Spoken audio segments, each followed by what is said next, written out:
Is Mansa Musa the richest man who ever lived? Amazon founder Jeff Bezos is the richest man in the world. With an estimated fortune of $188.7 billion, he is the wealthiest man in modern history. But he is by no means the richest man of all time.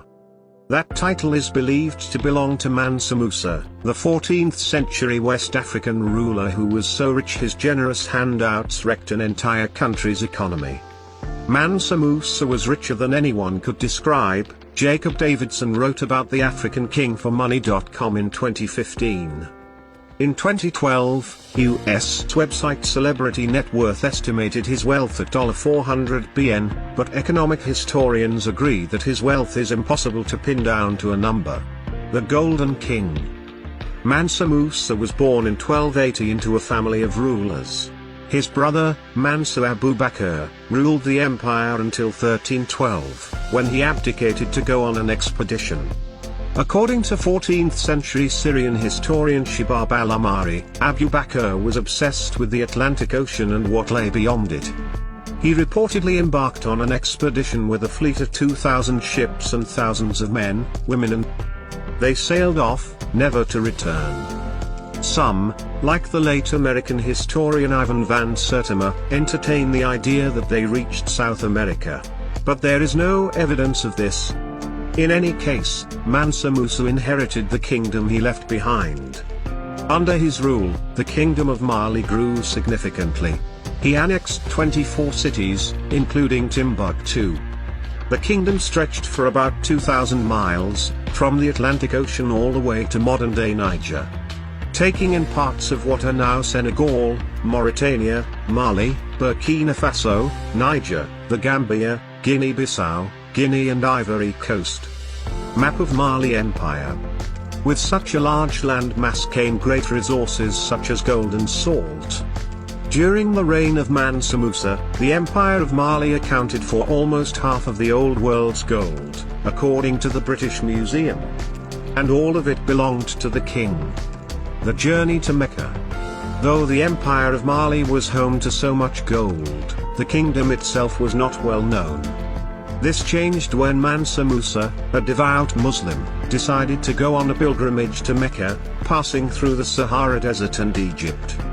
He took his entire royal court and officials, soldiers, griots, entertainers, merchants, camel drivers and, as well as a long train of goats and sheep for food. It was a city moving through the desert.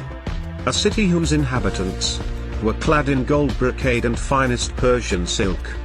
100 camels were in tow, each camel carrying hundreds of pounds of pure gold. It was a sight to behold. And the sight got even more opulent once the caravan reached Cairo, where they could really show off their wealth. The Cairo Gold Crash. Mansa Musa left such a memorable impression on Cairo that Al-Amari, who visited the city 12 years after the Malian king, recounted how highly the people of Cairo were speaking of him.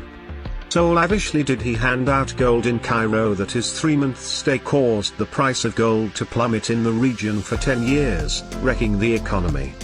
On his way back home, Mansa Musa passed through Egypt again, and according to some, tried to help the country's economy by removing some of the gold from circulation by borrowing it back at extortionate interest rates from Egyptian lenders.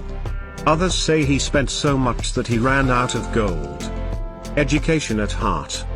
There is no doubt that Mansa Musa spent, or wasted, a lot of gold during his pilgrimage. But it was this excessive generosity that also caught the eyes of the world. Mansa Musa had put Mali and himself on the map, quite literally. In a Catalan atlas map from 1375, a drawing of an African king sitting on a golden throne atop Timbuktu, holding a piece of gold in his hand became very popular. Timbuktu became an African El Dorado and people came from near and far to have a glimpse. In the 19th century, it still had a mythical status as a lost city of gold at the edge of the world, a beacon for both European fortune hunters and explorers, and this was largely down to the exploits of Mansa Musa 500 years earlier.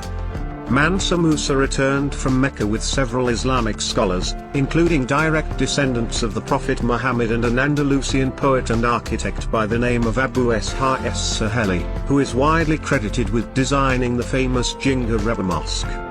The king reportedly paid the poet 200 kilograms, 440 pounds, in gold, which in today's money would be $8.2 million, 6.3 million pounds.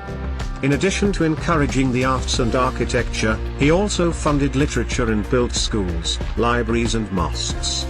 Timbuktu soon became a center of education and people traveled from around the world to study at what would become the Sankore University. The rich king is often credited with starting the tradition of education in West Africa, although the story of his empire largely remains little known outside West Africa.